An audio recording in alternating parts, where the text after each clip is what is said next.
And he said, if people feel in the way, they can come talk to me.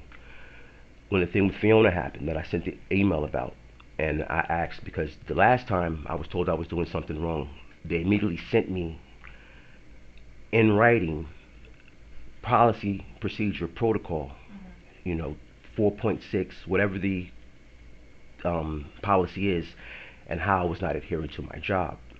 And even in that was when I was in a meeting with them. They just didn't notify the management team that I was in a meeting with them and Jose.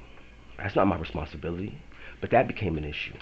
So this time I was asking for the same thing because when Fiona approached me, because I was seen after work, at the end of my shift, about 5:05, saying bye to one of the intake staff, that I was not supposed to speak to anyone in the intake staff before, during, or after my shift. So I said, okay, that's fine.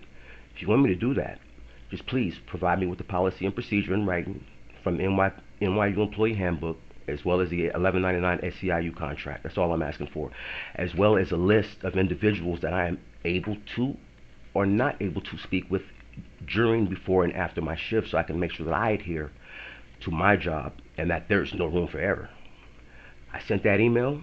A week later, no response. I sent a follow-up. A week later, I sent no response. Then I spoke to Tonya. I said, I'm going to send a follow-up email. To which Tonya let Fiona know that, I'm going to send a follow-up email.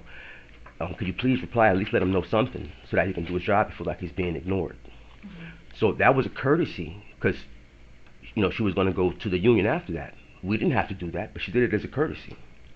So come in, we have a reply to the email, but it really didn't say anything. Just that, we understand, we respectfully, decline or disagree with your assertion or accusations of harassment. I'm sorry, say that again? That they respectfully disagreed with my allegations of harassment. Oh, That's what was in the email, yeah. Oh. So I said I understood that. I said, but what I was asking for was it in the email, and could I please get that? And that was last Monday, and now we're here.